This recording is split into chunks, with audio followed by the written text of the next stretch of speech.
or on the sixth dynamic, or any of them. I think the fact that we have to formulate our own personal beliefs and communicate about them with other people and listen to other people's ideas about their personal beliefs, I think that is the ultimate answer. And what I'd like to suggest is that this very negation of the eighth dynamic which has occurred has at times led to things that I've experienced and seen, such as some Scientologists feeling that they were gods, or that they were gods in the making,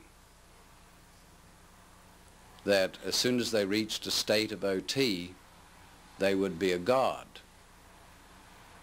and the idea that there was nothing else. And yet, none of us really know. I think that's something we could make as a pretty emphatic statement. None of us have any actual proof as to the existence of a supreme being, but my suggestion is that by negating the idea of such a possibility and ideas that go along with that, such as the idea that there may be an overall purpose to the scheme of things which we're seeking to bring about, and some ancillary ideas that I'd like to mention in a moment, but by negating that, perhaps it was possible to set ourselves up in a position of being arrogant. And in this arrogancy, thinking that we, or the organization that we were part of, was ultimately right or absolutely right, could make no error, and therefore anything it did was not possible to be questioned or checked. And I feel that this is possibly one of the major reasons why people have become disillusioned with the tech. I think it's one of the major reasons why it was possible for all of the tragedy and sadness to occur which has gone down over the last few years. Because if one negates the idea of a supreme being, one is also negating the idea that there could be an overall purpose to the scheme of things. There are other ideas I said I'd mention. Amongst these are the idea that there is such a thing as good, or that there is such a thing as ultimate truth, that there is such a thing as rightness, as compared to wrongness or evil or falsity. While these are my personal ideas, I feel that there are such things. I feel that there is such a thing as justice, just as I feel there's such a thing as injustice. I think there is something to believe in, though, called justice, and I think there is something to believe in called good. And I do think it's possible that people will rise to a point of making truth known, whether it's by facing the truth themselves or by communicating it to others. But I think there is such a thing as truth. And I think it's possible for those things to become ascendant over their opposite counterparts of evil and so on. So what I think I'm trying to express, rather than talking about disillusionment, I'm hoping to point out that there is such a thing as hope. And there is such a thing as a future. But I also think it's up to us as individuals to bring it about. Technically, I think there's another cause of it, which I think is very intimately related to these things I've mentioned, and that is that I think when there's too much emphasis on outnesses or negative auditing, I think it has an adverse effect. This is not a new idea. It exists in various places throughout the technical materials, that you must audit in a positive direction, that a PC should be audited in an in-ARC manner, or in an in-ARC direction. I think it's far more important, though, than has been previously realized.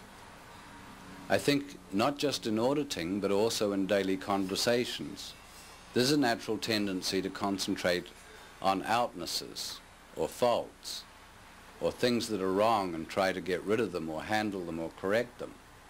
And I feel that it's far more appropriate and far more rewarding to concentrate on the positive aspects of things. Of course, one could say that if one expects good of somebody and then runs into something contrary to one's expectations, of course you're going to fixate on it. And yes, that's true. But try to minimize it to the momentary upset of finding out that the person wasn't what one hoped.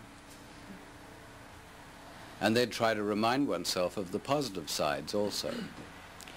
During processing, though, I think this is of tremendous importance to auditors and CSs, because I think that the amount of gain that people get from auditing can be vastly increased by increasing the amount of positive auditing going on. And I think we're going to be seeing quite a lot more of that in the future. What is positive auditing? That creative processing, or what kind of? It's auditing. I was asked, what is positive auditing? It's auditing directed toward the positive aspects of life. You could audit somebody, as an example, on trying to run out times when he had difficulty remembering, as an example of negative auditing. It has some validity. Or, on the same example, you could audit somebody on times when he could remember well, or things that he could remember, things that he currently could recall. You could increase his, take the ability that he has to recall and increase it further.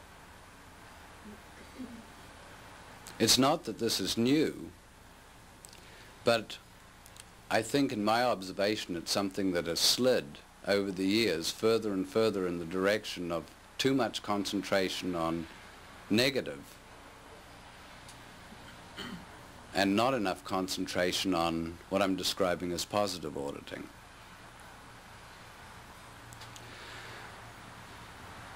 To sum this up, we all too have a tendency to try to expect people to be much higher than what they are.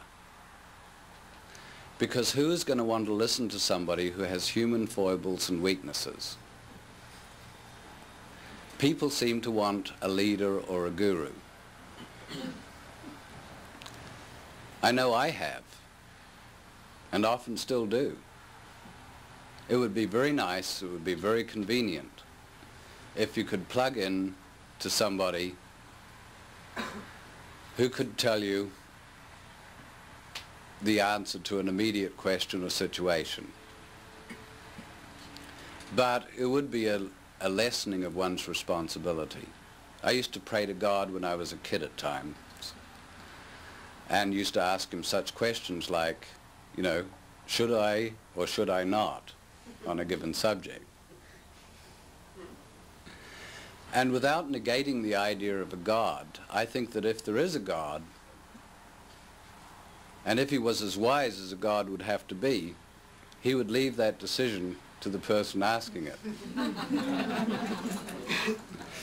So the ultimate message today really is that one has to look and make one's own decisions about all aspects of life, including the idea that although we feel that we have a tremendous amount of freedom in the independent field, and that's true, I think that in order to safeguard it, we have to make a consistent practice of evaluating our personal beliefs and decisions and deciding to make those decisions ourselves. So thank you.